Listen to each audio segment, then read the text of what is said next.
صاحب کیا آپ ہمیں بتا سکتے ہیں کہ ہمارے نبی کی روزانہ کی زندگی کیسی تھی؟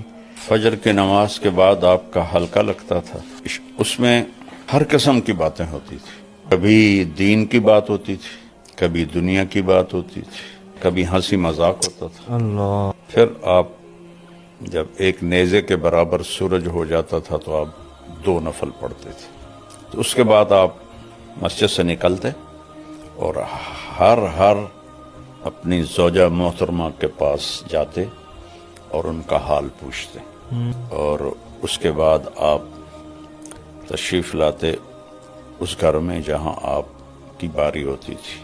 وہاں پھر آپ تھوڑی دیر آرام فرماتے تھے. اس کے بعد پھر اگر کوئی وفود آئے ہوتے تھے تو پھر آپ ان کے لیے تیار ہو کر مسجد جاتے اور ان وفود کے ساتھ ملاقات کرتے. حضرت حسن نے پوچھا ہند بن ابی حالہ سے کہ اللہ کے نبی کیسے تھے؟ انہوں نے کہا دائم الفکرہ طویل الاحسان، لمبی سوچ اور لمبا غم.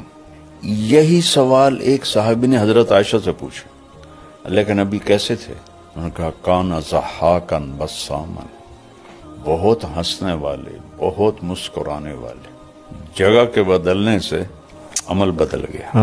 پھر مغرب کے بعد سب بیگمات کو وہاں بلاتے جہاں آپ کی باری ہوتی تھی. دن میں 3 مجلسیں ہوتی تھی، فجر کی مختصر، عصر کی تھوڑا ٹائم، مغرب کے بعد پھر سب کٹھی اس گھر میں.